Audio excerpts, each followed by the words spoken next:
Lozano with Nerva Balls. We're here with the great Greg Capullo. Right there. Artist on Spawn, currently working on Batman.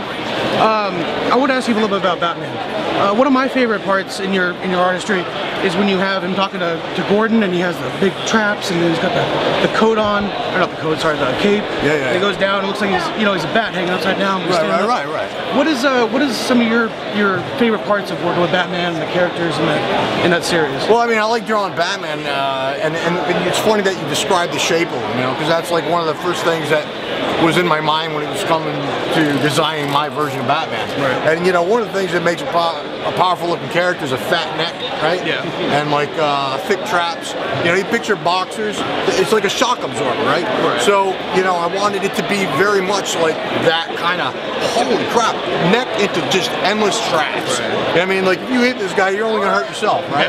And so that's the whole thing, is making him look like a just solid slab of black silhouette when he's standing with his cape just down in front of him like that. So I mean, and with the Gordon interactions, I mean, Gordon's probably my second favorite character to draw in the Batman book. So you just hit my sweet spot. All right, great. Now you guys did the 0 year, which kicked my ass. Let me just tell you, it's all right. Well, you had a lot of new designs. You had the new design of the bat suit, the Batmobile, as well as the look of the Riddler. Right. Was that more of a collaboration with you and Snyder as far as the looks, or was that your design, or his Well, notes? everything's kind of a collaboration. You know, Scott will tell me his ideas that he has, and then you know, and obviously I'll throw my own in there, or twist his ideas a little bit, and show him what I'm thinking, and then you know, he'll go, yeah, that's cool, man. Can we try something with maybe like stripes or something like that? So I go, yeah, let me try and work something like that. You know, but ultimately, you know what I mean. I tell him I have to be happy with the design because I'm the one who has to sell it by drawing it. You know, so that's kind of how it works. He gives me his ideas and I shape it. At the end of the day, sometimes I'll create something and go, I don't know, and I'll go, no, it's cool, and he'll sit on it for a couple days and go, you're right, that's awesome. Nice. You know what I mean? So yeah, but it's very collaborative with Scott. Oh, all right.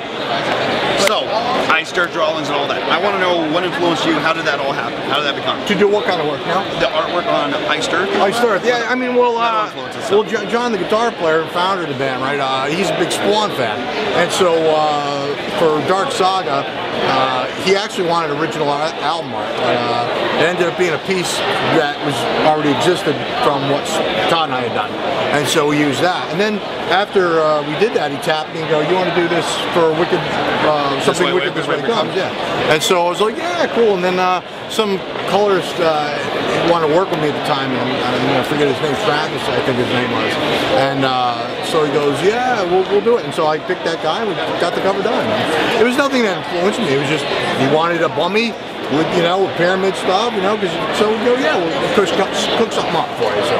Okay, with like the BLS and all that stuff, what kind of world influences your art? How about that? You know, I am a metalhead, you know, and and in particular, you know, I've listened to Judas Priest since I was a young guy, and you know, if you listen to Judas Priest lyrics, I mean, it's all like superhero comic stuff. Okay. You got songs like The Sentinel, a guy who's got knives, you know, across his chest and scubbers, you know, taking people out, you know, fast like lightning, you know, and so you know, you got all that kind of imagery. So, you know, I've been listening to that since I was, you know, 16, 17 years old, so, you know, I can't tell you directly how it's influenced me, but it has to have an effect, right? For sure. It just becomes part of you, so. I read that you were bringing CREECH back. I do want to bring CREECH back. As a matter of fact, I was writing the third part of the story arc right before I signed up with DC to take over Batman, or relaunch Batman.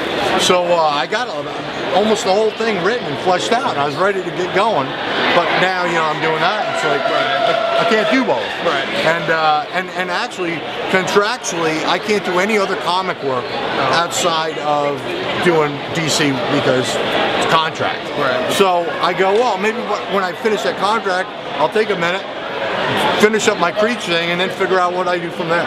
So I do desperately want to do it again because it's been written in my head for a while actually, and but life kicked me around a little bit, and I never got to it. But now we're whole and we're strong, and so yeah, I want to bring them back. So awesome. Well, good luck in the future. We look forward to seeing more Batman out of you. And hopefully, I hope I can bring more vomit to your household with my Batman books.